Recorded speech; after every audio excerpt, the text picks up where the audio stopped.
real. Crawford 100%. Crawford is 100%. If he ain't 100%, he 90%. He's still gonna fight. He's still gonna fight. That's just what it is. Forget that damn shoulder.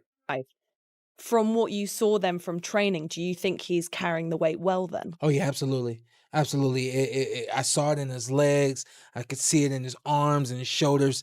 And it's distributed evenly. That's always one of the hardest things to do is going up many weight classes to beat a naturally bigger guy. If he can do that, we're talking about he's one of the greats. You know? In the lead-up to his historic clash with Canelo Alvarez, unsettling rumors have surfaced suggesting that Terence Crawford may be carrying a lingering shoulder injury. According to Top Boxing News, the speculation has raised questions about whether Crawford will step into the ring. Fully healthy fans and analysts alike wonder if the alleged injury could hinder his performance under the brightest spotlight of his career. You already know the rest. F that damn shoulder. We don't care about that shoulder. We don't care about that shoulder. Man, I see some bozos talking about, oh, his shoulder hurt, all this. You don't know what you're talking about. Shut up. You don't know what you're talking about. You just talking just to talk. You have no clue what's going on in Crawford's camp. No clue. So shut up, bozo. Man, tired of this, man. Golly. Even the stuff about Boots beating the hell out of Canelo, Fugazi, that's not true. That was not true. That was not true. Man, everybody always creating stupid-ass narratives just to get views, yo. For real. Crawford 100%. Crawford is 100%. If he ain't 100%, he 90%. He's still gonna fight. He's still gonna fight. That's just what it is. Forget that damn shoulder. Bro, this is what we sign up for. This is part of being a fighter. That's what it's part of. This is what you wanted. This is what you got. This is what comes with it. That's it. Stop making excuses. Don't want to hear that, man. Hell no. No excuses. No team. Winner takes all on this one. That's how that go. Winner takes all. We don't want to hear no damn excuses by anybody. I know I don't. Hell no. Canelo win fair and square. He win fair and square. That's just what it is. He's the better fighter. Period. If Crawford wins fair and square, he's the better fighter. That's what it is.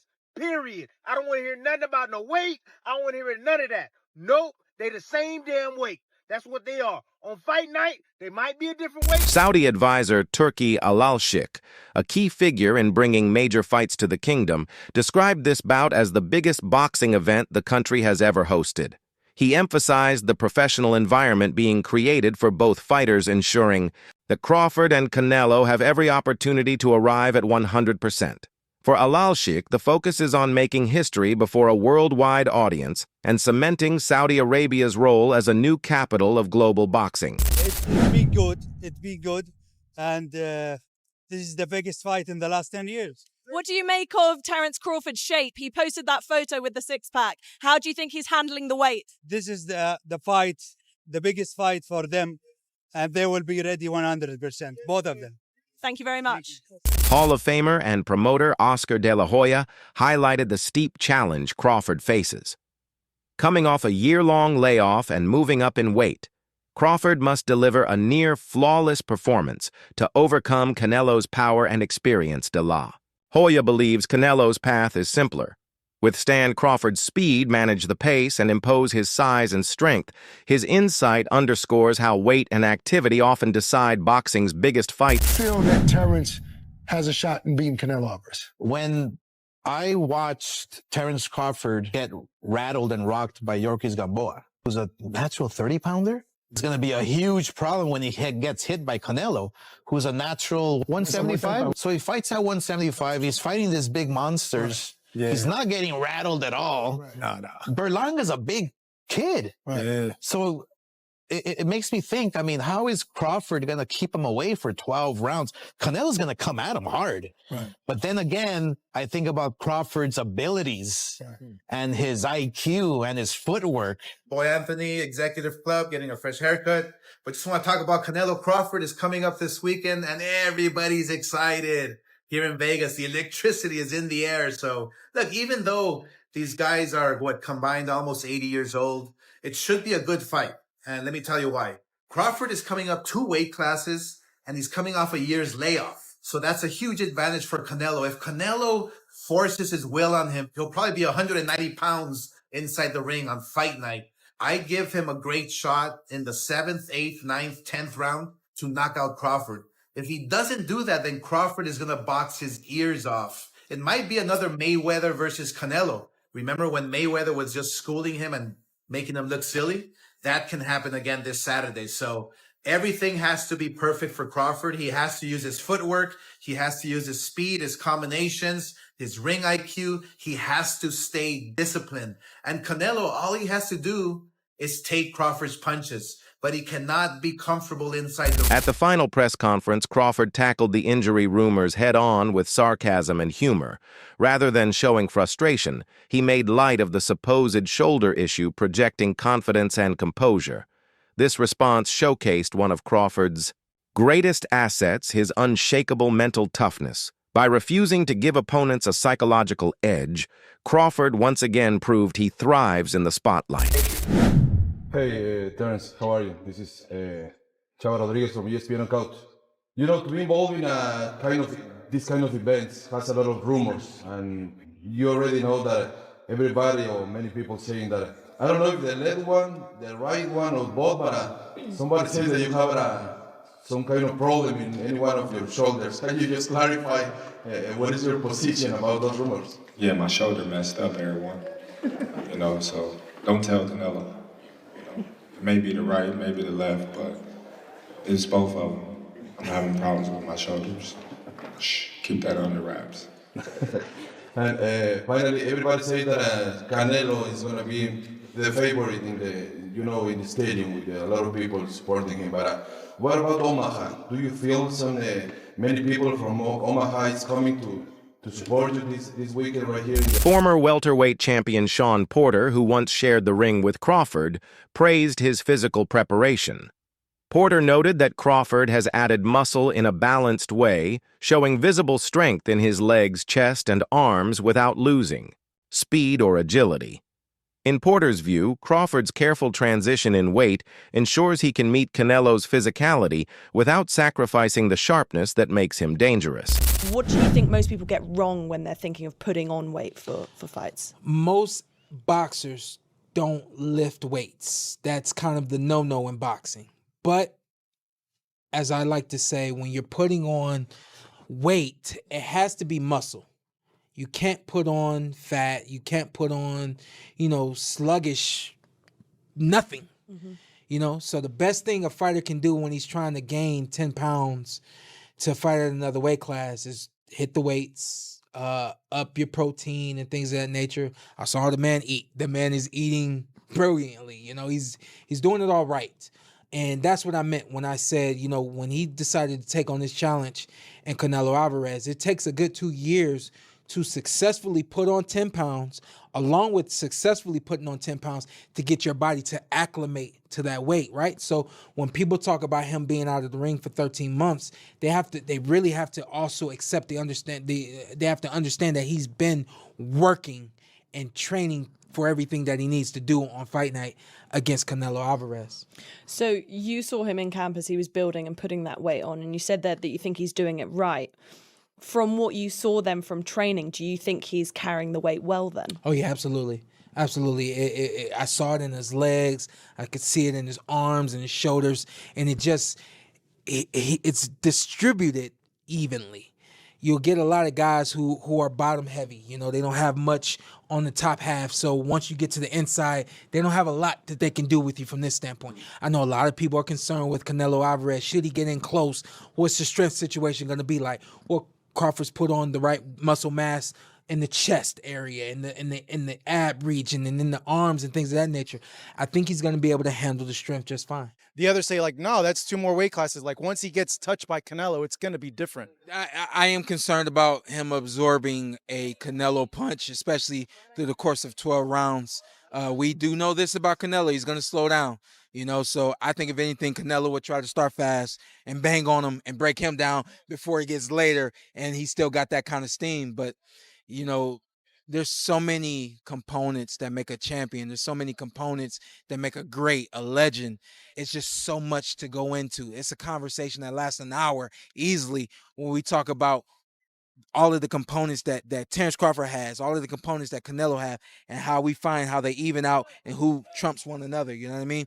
We tried to do that with Errol Spence and Terence Crawford, and we see how that panned out. You know what I mean? So, despite glowing camp reports, Crawford faced criticism after a photo surfaced showing him looking slightly out of shape during a public appearance. Fans speculated online whether he was truly in peak condition or whether earlier training photos had been exaggerated. The contrast sparked debate about Crawford's readiness and underscored how every detail of a superstar's preparation is magnified in the digital age. Well, first and foremost, the reaction to the photos. I'm in the gyms all the time, and I was in the gyms when these photos came out. So the first photo that dropped was the one of Terence looking all jacked up and ripped and lean. And glistening and perfect lighting, and I think he actually posted it himself. And all the guys in the gym were like, "Yo, Crawford looks sick. He's in great shape. He's gonna win. He's gonna knock Canelo out." Blah blah blah. Then a couple days later, the photo on the right comes out where he meets Ilia Topuria, and he looks fleshy and he doesn't look great. He does, like exactly the champ said. It's probably pre-workout. He probably just drank a bunch of water after the workouts. He's a little bit bloated. He's also not flexing. He's relaxed. Respected trainer and analyst Teddy Atlas brushed aside doubts praising Crawford's current condition as scary. He doubled down on his prediction that Crawford will beat Canelo, pointing to his visible determination and discipline. For Atlas, it is not only physical shape, but also Crawford's hunger and focus that set him apart. Known for his brutally honest takes, Atlas's endorsement carries serious weight. Well, a lot of people poo-pooed it. No, Crawford's too small. Forget about it. It doesn't make sense. When it was going through those times, I didn't hesitate. I said Crawford. I'm not changing now. I see. Listen, both guys have gotten older. I don't know. I hope it's not. And I'll put the disclaimer out there first. I'm not poo-poo. I'm not raining on anyone's parade. I think it's a very interesting fight, and I hope it's a great fight. And they're making it so big. They're really bringing everything out for this fight. Dana White, his first involvement in boxing, in a promotion of a fight like this. I know he's involved with Walsh, the Irish kid. But, I mean, his first really foray with boxing in this kind of way and level with Turki Alalshikh, and they're not holding anything back. I mean, they're putting everything into this. I remember how excited everyone was for the Mayweather fight with Pacquiao. As it turned out, it was 5 years too late. It didn't happen when probably it should have, to really give us a chance to really have a great fight. And people were very disappointed. And I'm hoping that don't happen, and I don't think it will. Former champion Danny Garcia described Crawford as stubborn, but in the best sense, a fighter unwilling to settle for comfort. Garcia acknowledged the risk of moving up in weight, noting that history has shown both triumphs and failures in such bold moves. For Crawford's success would cement his legacy as one of the all-time greats, while failure would expose the dangers of chasing greatness across divisions. Terence Crawford's trying to do what every great has tried to do. Is go up in multiple weight classes and win. A lot of people, a few did it, a few didn't. You know what I mean? So that's always one of the hardest things to do, is going up many weight classes to beat a nationally bigger guy. If he can do that, we're talking about he's one of the greats. You know, But for me, I think Canelo will win a unanimous decision. Let me ask you this, because Just because I could see the fight playing out like, all right, cool, it's competitive first 4 rounds, but I feel like once he feels his power a little bit, yeah. he might try to box him a little bit, and Canelo just walk him down. I could just see the judges probably give him the rounds for like aggression. Let me ask you this, because I was just talking to Chris Colbert today. Funny guy. I know you know Chris, a funny Yeah, guy. my guy. And like we was talking about the fight and stuff like that, and we're talking about Canelo's power, but I'm more so interested in seeing how Crawford's legs look in like round 7, 8, 9, when you putting on all that extra weight, all that extra muscle. Do you think that could bother him a little bit? Even sparring in the gym, when you spar like naturally bigger guys, Yeah. that's tough. Cause I was doing that for my last fight. Mm. And no matter, even when I got down to even when I was 160, I still look more like a welterweight. You know what I mean? Because my body frame, my body type. You know what I mean? Yeah. Mm-hmm. And guys who are naturally bigger, when they could be 160, but look way bigger than you, just because they got more body mass. They're like, their body's more bigger than yours. It's like they're naturally bigger than you. You know what I mean? Undefeated rising star Shakur Stevenson went further, predicting that if Crawford beats Canelo, his resume will become the greatest he has ever seen. Stevenson's words reflect the admiration younger fighters hold for Crawford, not only for his skills, but for his willingness to take the toughest challenges. To Stevenson, this fight could elevate Crawford's career to truly historic status. I feel like once he beat Canelo, that will be like one of the greatest resumes in boxing ever, just because of the fact that he's going up 2 divisions just to fight this guy, and this guy's bigger than him. And not only did you just crush Errol Spence, but you go out there and the way that he beats Canelo too. If he go out there and just dominate and make it an easy fight, honestly, I think that that's gonna be like one of the best resumes I ever seen. But as far as the fight, I feel like Bud could beat him easy. How though? Don't give me everything. Just how is it? For me, it's a blueprint already. It's literally blueprints to see. Floyd was a lot smaller than Canelo when he fought him. You keep Canelo on the outside. I ain't gonna even say too much, but you keep him on the outside and make it an easy night. So how would you like to see Bud go out right now? Because he getting close to that time. I think that's the fight. I think that fight, and then just call it, I'm done. What else is there to prove after beating Canelo? There's nothing else to prove. You in can't this go fight. up no more. I mean, unless you want to go fight Usyk. You gonna go to 75, cruising? You know what I'm saying? If you fight Usyk, then man. Hall of Famer Andre Ward offered a balanced, strategic perspective. He reminded fans that Canelo has built much of his legacy by defeating naturally bigger fighters, proving his adaptability. But Ward warned against underestimating Crawford, who is not small and possesses the tools to neutralize Canelo's power. According to Ward, the key lies in Crawford's footwork, controlling the ring, dictating the pace, and preventing Canelo from planting his feet. Ward's analysis underscores the fight's central theme strategy will be just as important as strength. Has also made a career out of breaking down taller fighters, getting inside of the longer reach. But this fight is a little bit different. Crawford, he does very good, especially early on, with keeping opponents at the end of his jab and at the end of his long left hands. If Terence Crawford stays under his feet, stays under his legs and controlled. That's it for today's video. Stay tuned until next time.